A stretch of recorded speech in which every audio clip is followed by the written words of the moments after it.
Hello, we are Geeks Assembled, and this week me and Susan are discussing a movie from one of our old friends, directors, what we seem to do quite a bit of. Oh, yes.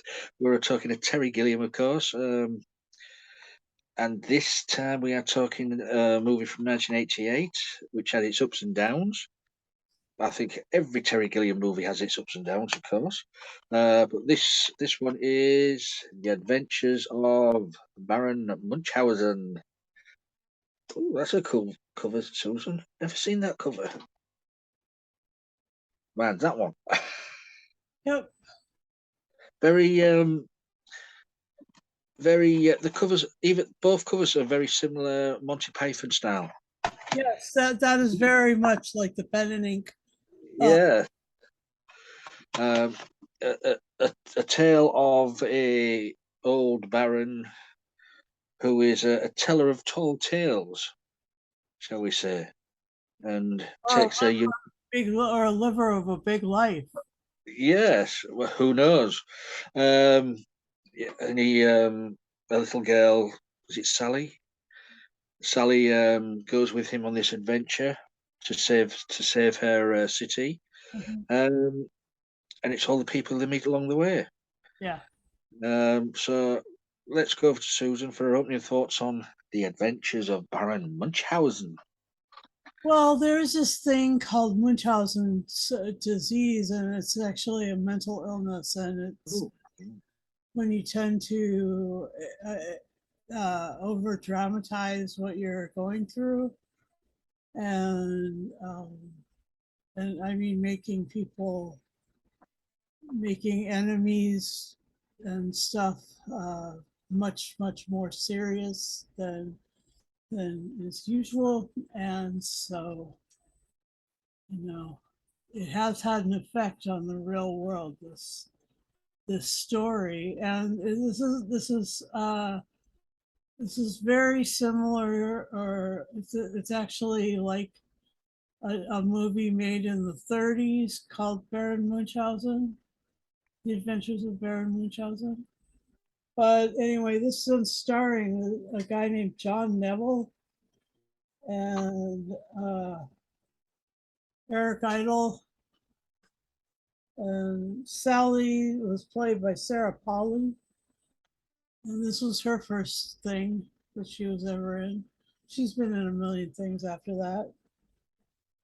And let's see, Winston Dennis and Jack Purvis and um, and uh, yeah, I mean it's got everybody. It's got like Sting and stuff, but there he has like a group of he's got a group of guys that go around with him that are actually, oh yeah, and Charles McEwen, and they are um, Eric Idle plays the speedster. Uh, Charles McEwen plays the sheer shot, the dead shot. Mm-hmm. Winston Dennis plays the strong man, Yeah. and Jack Purvis plays the siren, or the guy with the great breath. Yes. So I mean, they're all he Munchausen travels around with superheroes, and it's pretty fun. Yeah. This is a medieval tale, and they go to the moon, and then they go to. I mean, they do a lot of searching through the Sultan's kingdom and Turkish. And then they go to this volcano and they hang out with a guy named Vulcan. And that guy is played by Oliver Reed. And oh my gosh, Does he ever eat the scenery? That's not good, old Ollie. Yes, and then he's trying to make sure that this city that's being attacked by the Turks doesn't get overrun by them. And at that time the Ottoman Empire was on its wax, was in its growth spurt, so to speak. Yeah, like uh, there's just lots of growth going on, and Peter Jeffrey played the Sultan, and Jonathan Pryce is in it, and he plays the accountant, and the accountant is actually like the villain Well, isn't every accountant a villain? in a way. And Bill Patterson from Law and Order UK plays the actor playing uh, the wonderful Baron Munchausen in a play about Baron Munchausen, which is great because his stories are so amazing. Like he gets eaten by a whale. He has just fantastic tales, a fantastic life anyway. And so I really love this movie. I love how innocent Sarah Polly is, um, how she draws you into the story. She plays like the companion role. You know, she's got all the questions, and I also love that in this it not only introduced Sarah Polly to the film world, it introduced Uma Thurman to the film world. This was Yeah. our first piece of filmic literature. And so, really great. And um, yeah, in the, I mean, in the theater, they they were putting on this play, and the play was interrupted by the right honorable Baron Munchausen. I don't know what. He's so fun. He just comes in and he starts telling. He's like, no, no, no, no, wait a minute, that's not quite right. So it's incredible, and so yeah, I really love this movie, and I think that you'll love it too if you give it a chance, if you watch it. So I'm just gonna bounce this back to you, Lee, and yeah, for opening thoughts. Yeah, it's a shame that none of the theatre goers loved it at the time because it was a big box office flop.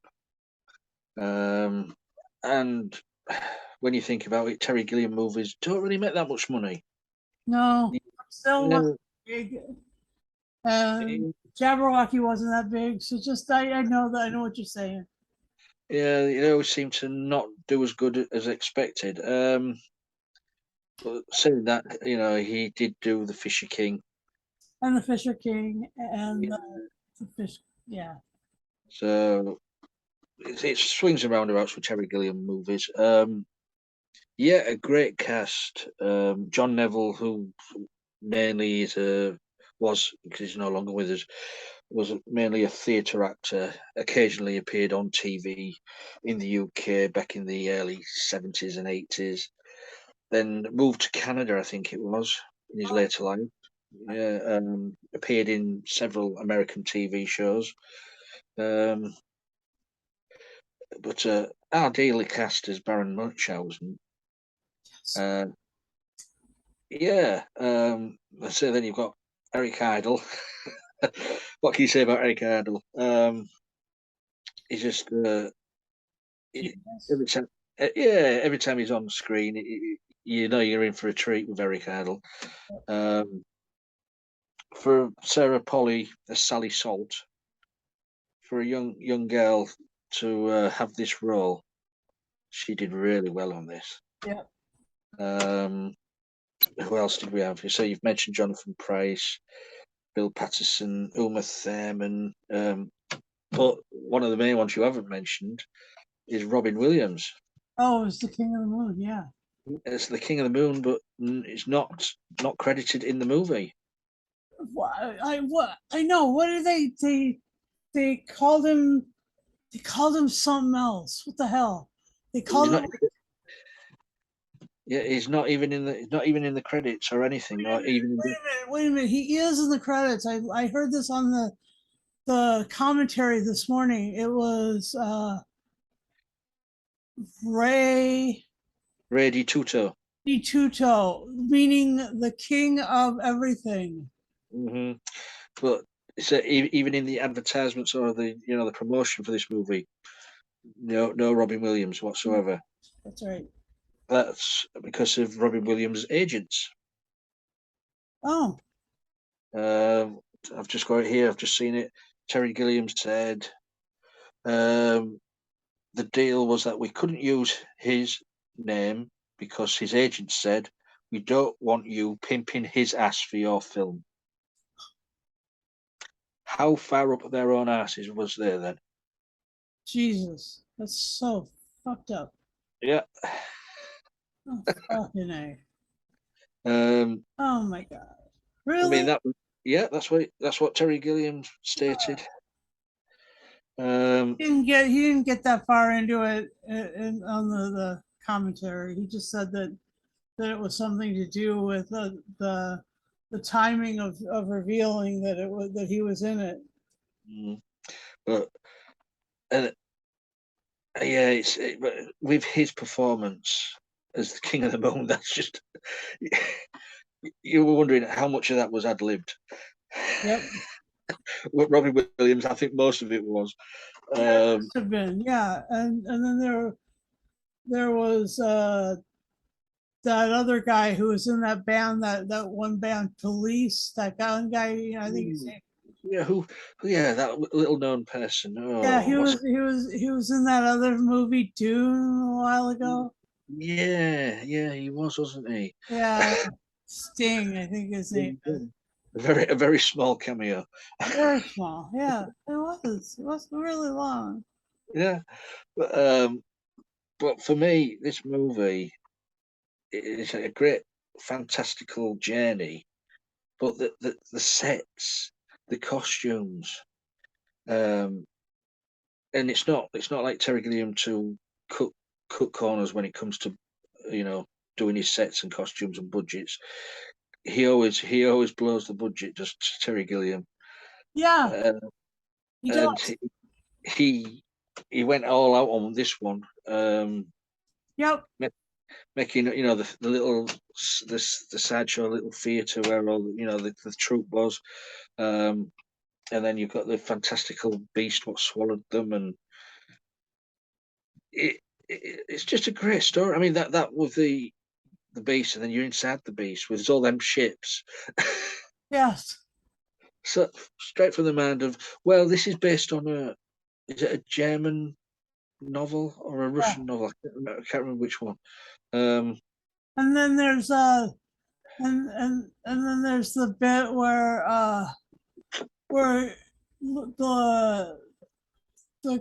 the guy with the breath, he shoots a rat at the elephants and they start freaking out and stampeding. Yeah, Jack Purvis. Jack Purvis, and then there was he'd worked with Gilliam before. Yeah, Time Bandits. Time Bandits. So. Yeah.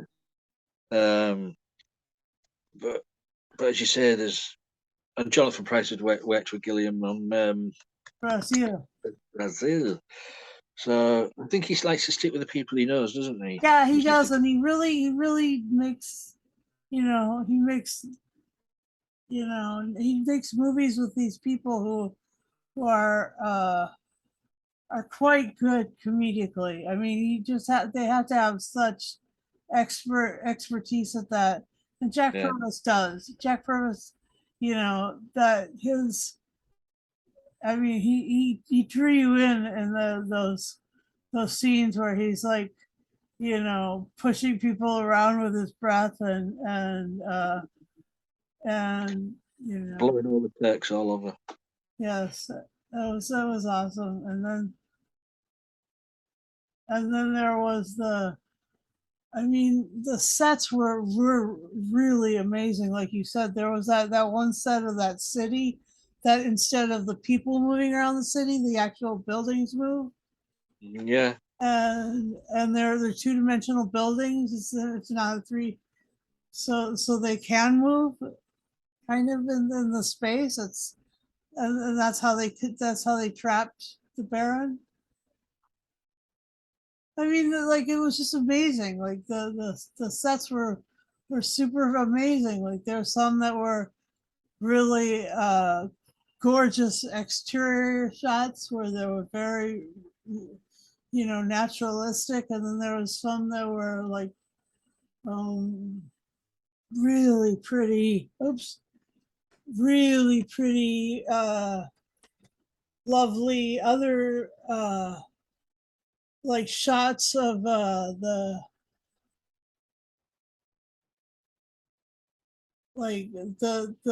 moon, and like how it was very minimalistic and stuff. It looked like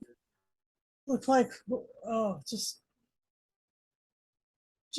flat gray, and then there was like there was the sparkles, and then there was um the cage that he ended up in, mm. and that's where he discovered his mate. Well, the cage thing was very reminiscent of the Time Bandits. Very much so, yes. Yeah, that brought back memories of that sort of scenes. Yes. Also, the scene where Venus arises from the water, Yes. with Vulcan in the giant shell. Yes. And there she stood there. That's straight out of Monty Python in his animation with the woman in the shell. Yes. You know, you know, Yep. so he's always bringing stuff back what he's done before. Yep. But and Uma Thurman, it took me a while to realise it was her. Then I thought, oh yeah, this is her sort of first movie. Yeah. Um, yeah, a great. Say any other favourite things? What? I love the flirting that the I mean the flirting, and then the sexual noises that were going on the moon between the bodies of the king and queen of the moon, Ariadne, and it actually turns out because he pushes the covers up over from to uncover his head and stuff, that he actually is literally tickling her feet. But the noises made was not that. That's That's true. those were not the noises of what I do when someone's tickling my feet versus the other activities. So yeah, I'll have what she's having. Yes. Uh, and the other thing that was really awesome was the fight scene at the end, where there was just you know as much damage as this shelling and stuff. Like it took superheroes and the Baron to restore the city and restore the peace in the city. So Yeah, go ahead. No, no, no, carry on. No, it's like the that was very much like a high point. Like the drama was incredibly intense there, and like but you knew that there would be a victory because of how old the Baron was. The Baron, the actor who played him looked so much younger than he was by that Yeah, point. It was that little dichotomy was fun too. but for me, I mean, I've seen this movie a few times now, and once you're watching it, you realise the Baron is longing for death. Uh-huh. He every time he's having a near death experience, he doesn't want to be saved. He doesn't want to, be awoken again, Right.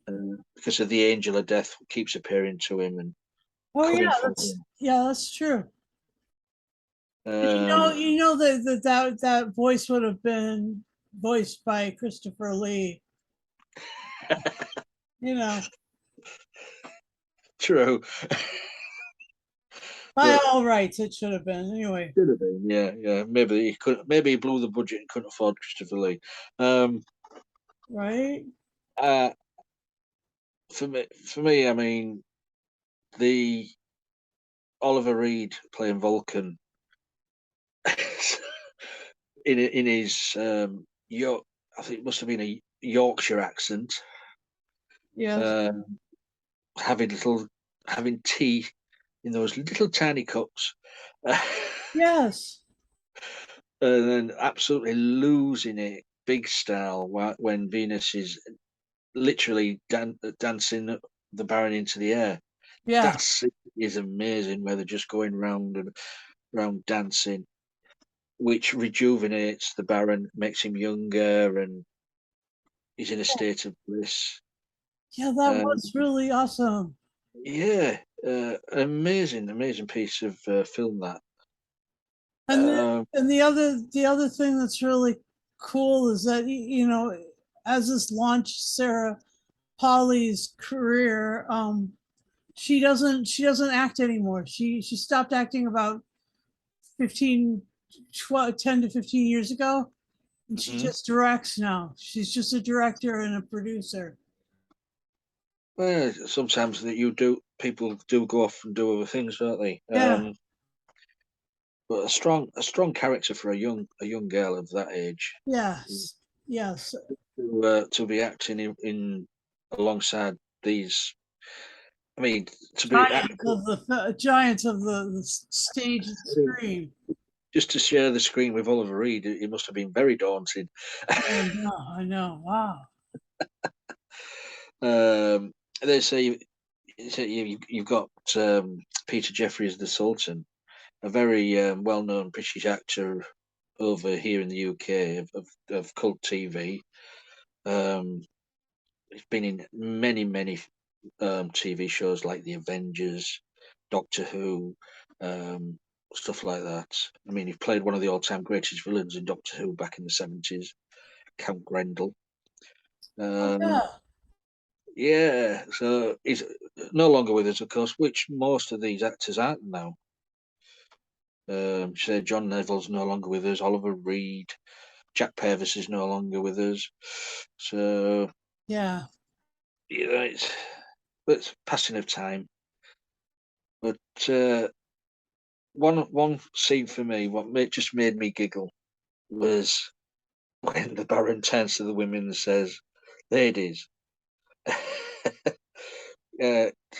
take off your underwear." That was it. Yes. Your knickers. And then and Great. that's when Bertold, or not Bertold, the other one, Albrecht was like, "Oh my gosh, this is so fabulous! Look at all this underwear!" And he's like, "This is the best stuff ever." Yeah, great movie. Sadly, as I said earlier on, not many people went to see it at the cinema, and it totally flopped. That's just because some people can't be trusted with I'll just say it. That's just pearl before swine. Pearls before swine. Yeah, This was really I actually had it on VHS and I played it and played it and played it until the tape just finished, and so I had to just 3 months ago I had to replace it with a DVD. And I mean, it really, I was like, oh my gosh, I can't play it at all anymore. but in it, eventually it has become a cult. It has got a cult following now, as many box office flops these days, because people discover them later on in life Yep. and appreciate them a little bit too late. But yeah, anything else you'd like to say before we go to? Yeah, I really, I think that the humor in this is so, it's so fun. It's like kind of a, it's like it's like a play on Napoleon and all those adventurers, those you know ripping yarns, those adventure tales, those tales for schoolboys or tale or whatever that's called. Um, like those things, it's like it tells that kind of story, and the fact that it had such a, like, because of the kind of story it tells, it it named a they named a mental illness after this character. Yeah, To be honest, it really has had a you know translatable impact, like all the way across, like the nations and stuff. It's just really super, and I don't know why. I don't know why it didn't get more uh, people lining up to see it. maybe if they were allowed to promote it with Robin Williams' name on it, it might have dragged more people in to see it. Yeah, maybe. You know, maybe Hollywood just got it in for Terry Gilliam. They didn't entirely there wasn't a lot of support for Terry Gilliam. Yeah. He had to get a lot of his financing through, you know, through through George Harrison and through who else?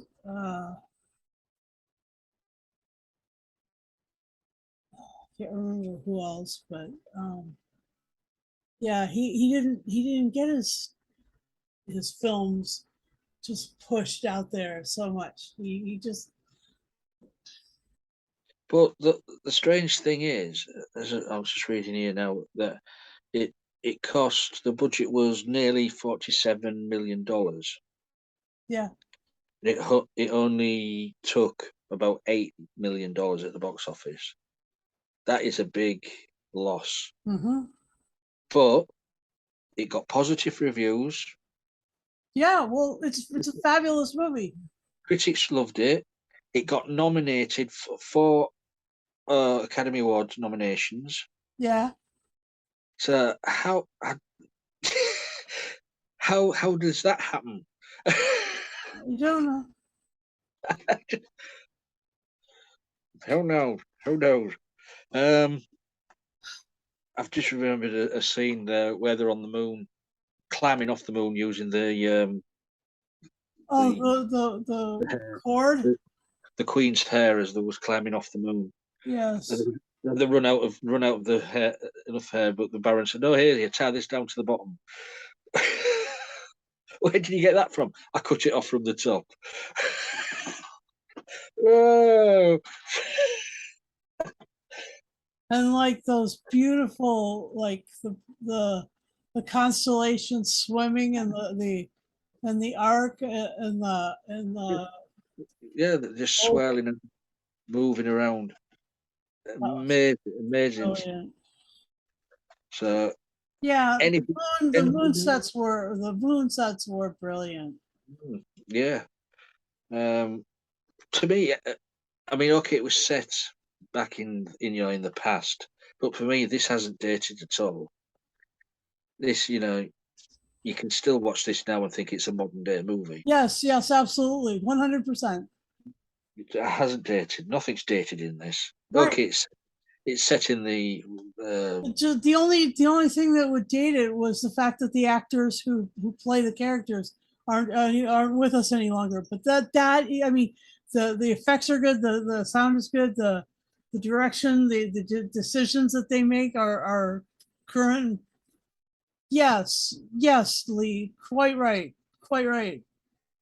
but it's a great movie of far-fetched tales. So shall we go to final say and score? Sure. Over to you. Okay. Well, due to the fact that I love this movie and I played it and played it and played it until it broke. I think that you know I will give this. I'll give this 11 leg shackles with balls and chain out of 10 because it is fabulous. I think Yeah, that the people who weren't able to enjoy this back in the day should really get their act together and get with the program and watch it. They should. By all really. rights, they really need to do that. It needs to be Yeah, what you do next, mhm, you people. that's true. For me, it's enjoyable. You've got comedy, you've got drama, you've got action. You've got a whole lot of fantasy. So it's a winner for me because it's Gilliam. Gilliam for me is an amazing director. He even did a little cameo in this. Did you notice him? He was one of the co- what He was it? was he was the guy singing in the fish Oh, that's right. with his little thing. Yeah, but for me, it gets a 10. It's enjoyable. It's not too long. It's enjoyable just to escape. It's a bit of escapism. So for me, it's 10 pinches of snuff out of 10. Always comes in handy, does snuff. Yeah, yeah. I guess So, that's true. yeah, if you've seen the movie, you know what I mean. Uh, so that's our little review of the Adventures of Baron Munchausen or Munchausen, however you want to pronounce it. Um, you guys out there, please, please, please let us know what you thought of the movie. Let us know what you thought of this little video we've done here. Leave a comment below on YouTube, Facebook, on Twitter, Insta as well. So leave a comment. Leave a comment if you want to join us. Just get in touch. We'll say we're on all the social media. We just ask you to be 18 and over. Have a PC, laptop, tablet, even a mobile phone with a camera and a microphone, and you're in. You get the Zoom app up and running, and you can be on. Because we just love to talk about movies, and TV stuff, audio dramas, from any genre, any decade. So if you're that type of person and would like to do that, get in touch. Leave us a message, and we'll try and get you on at some point. So also as well on YouTube, when you subscribe to us, please remember to press the bell notification button, and you'll get notified every time we put up a video just like this one. So it's just good to be notified, isn't it, and not lose track of us. Yep. So I think that's it. I've done all the Yep. Here's the notification bell. Yep. Ding ding. So that's all the geeks information. So until next time, please be safe, and we'll be seeing you. Bye for now.